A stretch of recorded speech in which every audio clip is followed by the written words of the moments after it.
The Bank of Canada. The structure and role of Canada's central bank are described.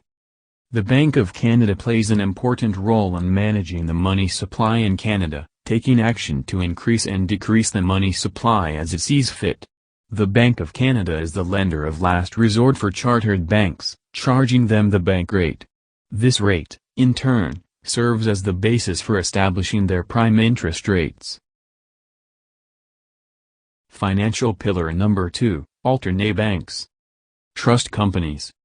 These organizations safeguard funds and estates entrusted to them and may also serve as trustee, transfer agent, and registrar for corporations. Examples are used to illustrate these activities. Credit unions, cases populaires. These are cooperative savings and lending associations that are formed by groups with common interests. Their activities are described and the largest credit unions are listed. Financial pillar number 3, specialized lending and savings intermediaries. They includes life insurance companies, factoring companies, financial corporations, venture capital, and pension funds. Life insurance companies. The largest financial intermediaries in Canada next to chartered banks, they are mutual or stock companies that share risk with their policyholders for payment of premiums.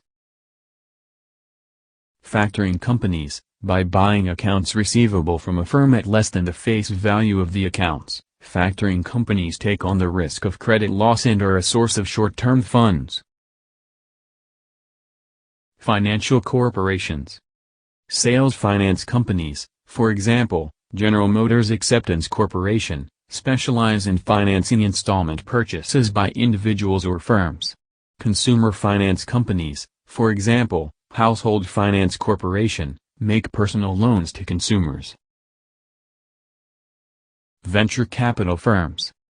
Acquiring their own funds from a variety of sources, they then provide funds for new or expanding firms thought to have significant potential. Pension funds. A pension plan accumulates funds that will be paid out to subscribers in the future, investing those funds in the interim.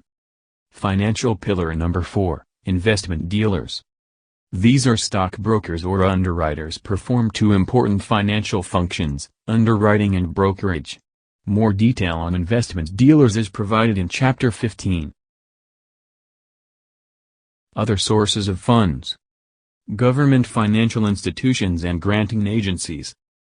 A variety of these are discussed, including the Business Development Bank of Canada, the Export Development Corporation, and the Canada Mortgage and Housing Corporation.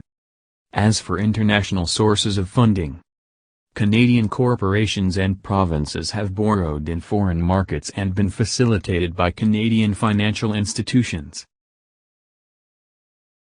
International banking and finance. Currency values and exchange rates. The value of a currency like the Canadian dollar reflects the overall supply and demand for Canadian dollars at home and abroad. A strong currency makes exporting more difficult, while a weak currency facilitates exporting. The law of one price. This is the principle that identical products should sell for the same price in all countries. Since they don't, this implies that certain currencies are overvalued and others are undervalued. Examples is the Big Mac Index. The international payments process.